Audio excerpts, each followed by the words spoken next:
Hi, Griffin Campbell here again to talk about the Etude number 10 in the Fairling 48 studies, Tempo di Polacca, which means the tempo of a polka, which it doesn't really have much to do with, I have to say. But it is a lot of fun. It's one of my favorite etudes in the book, probably in part because it's one of the slower of the fast etudes.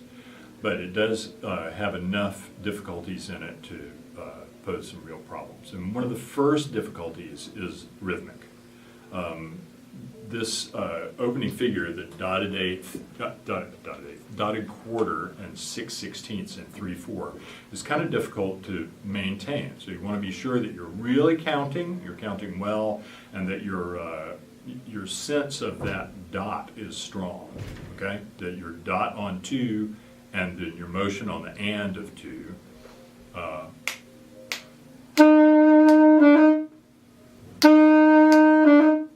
You're really, right, that you're really sensing that subdivision and moving very accurately on the second eighth note of beat 2. And this is extremely important because beat 2 plays a huge role in this etude, particularly when you get to the 4th bar. Because the trill that's there, the difficulty in bar 4 is that there's a trill with grace notes that moves to that same note. So if you practice it without the grace notes and without the trill,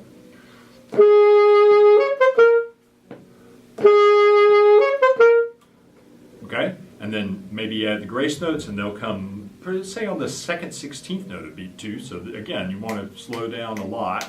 1 E and 1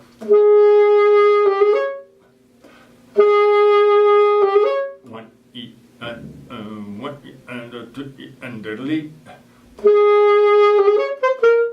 okay, and then get the trill in there, and you've got to make sure that you're doing the trill exactly right. And I hope you can hear my foot tapping. This is the quarter note, and I'll do it with the 8th note.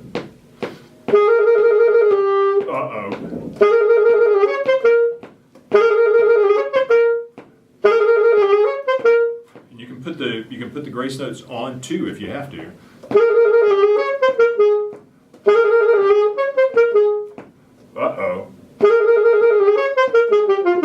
I can't because I haven't practiced it that way. I can barely put them in where I want to put them.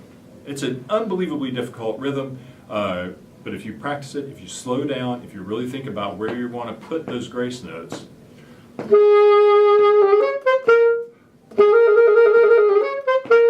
and don't go faster than the 108 that's marked. It's very tempting to try to play faster than that. 108 is plenty fast. 100 is plenty fast, really. You can get the sense of the figure very nicely at those tempi. So these opening bars move around a lot. It feels very much like Fairling is changing meter on you. It's almost a joke-like in its intensity, in its intent.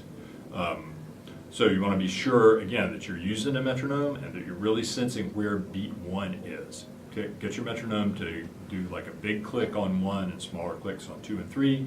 Bink, glock, glock, bink, glock, glock. So you can tell if you get lost, because practically guaranteed you will once or twice. The articulation patterns are also tricky. You want to be sure that you're doing what's on the page. We got slur 2, tongue 2, we got slur 3, tongue 1, we got all kinds of different possibilities here. And we have the fun dotted 16th 32nd rhythm, the kind of snappy thing that happens there in bar 3 and way down in line 5, bars 3 and 4. Those figures aren't hard to play, but they do require, again, they require your practice and your intent practice. You got to pay attention to what you're doing. It's best if you record yourself. Take your phone and use whatever recording you've got possible on your telephone or your laptop computer or anything you've got lying around the house. An old cassette recorder. I worked with a pop musician this week who has a cassette recorder from way back in the day, and she uses that, and it works fine. Believe me, if you record yourself, you will hear things that you don't hear otherwise. What else do I have to say? Like like the previous Etude, like number 7, there are some really extreme dynamic changes here, particularly from piano to forte, and then from forte back to piano again. And it's really important that you sustain those efforts, right? When you're playing piano, play piano. You want to play some shapes, yeah, but you want to be sure that you keep it soft. And then when you're playing loudly, you want to be sure you're really playing loud. Be obedient to what's on the page. Do what the composer asks for, because those are the things that judges listen for.